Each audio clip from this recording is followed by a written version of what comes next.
Amrit, you talked about franchise candidates, and you talked about fear. And I'm just wondering if you could say a bit more about the fear of going into business for yourself and whether you have any insight on that. I've got a lot of sleepless nights that I can talk about. I mean, it's scary, and actually, I think fear is good. And if you're not afraid, I'm not sure if you really care enough, if it matters enough. I don't know. I mean, that's always been my take on it. So a bit of fear is quite useful because it keeps you going and driving and saying, right, okay, I need to run that extra mile because. But it's normal. I think is the point. I think it's the longer in the tooth you get and the more businesses that you start, build, sell, start, build, sell, the fear factor kind of becomes more about understanding what the metrics are.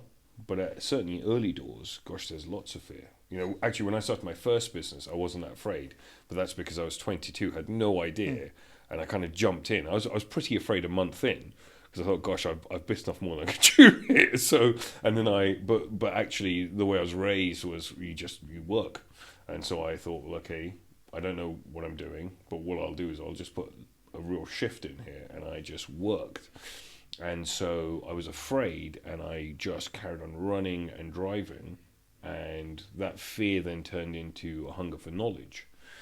So whereas now I'm probably less afraid of starting a business and running at something, but that's because I'm taking a much more measured approach. I now understand a little bit better as to, well, okay, if I do this, then that'll probably happen. And what I need here is these three things to come through, capital, the right people, and so on. And so it kind of, I've morphed that into being able to business plan. And then you bottle that and you think, well, okay, when I talk about this at franchisee training as well, because I tend to either do the first or the last day, and I talk about exits, straight off the bat, and I think that's really important because the day you start a business, you should be thinking about selling it.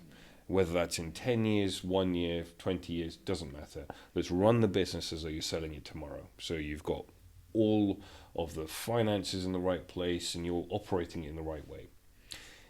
And the second bit I talk about is fear and saying, well, okay, let's harness that, because actually what that will sometimes make you do is lash out at the wrong people because you're scared and you think, gosh, oh, you haven't done X.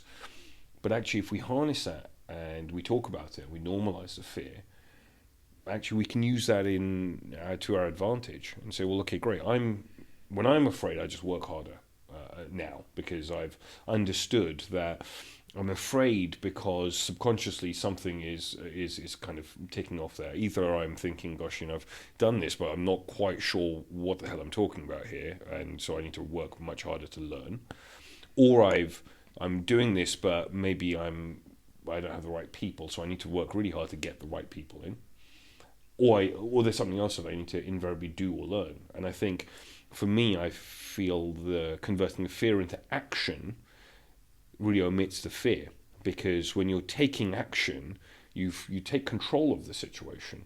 And so I'm all about taking control of the situation and saying, right, let's do the work. It's time to thrive, right? Let's do the work. And when we're doing the work, we can absolutely win.